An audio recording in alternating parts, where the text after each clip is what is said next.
In a matter of seconds, the ocean turned into a threat. A massive earthquake measuring between 8.7 and 8.8 on the Richter scale just shook the seafloor near Russia's Kamchatka Peninsula. What followed was a wave of fear. On July 30th, one of the most powerful earthquakes in recent years struck off the eastern coast of Russia. The epicenter was located near the seismically active Kamchatka region, a place well known for its volatility.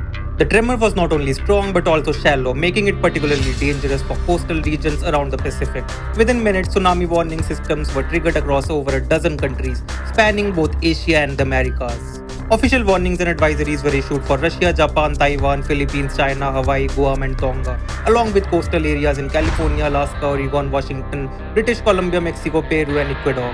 While the initial panic gripped millions, emergency services kicked into action. Coastal evacuations began, sirens rang across cities, and people were urged to move to higher ground.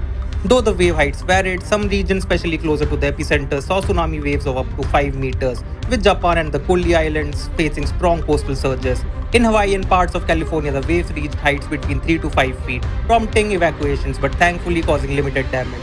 Governments and emergency response teams have praised the effectiveness of early warning systems. Still, the earthquake serves as a grim reminder. Nature's power is unpredictable and preparedness is crucial. Experts continue to monitor aftershocks and analyze tectonic shifts, but the message is clear: this was a close call, and it won't be the last. If you live in a coastal region, always stay informed and know your evacuation route. Disasters can strike with no warning, but awareness can save lives. Stay safe, stay prepared.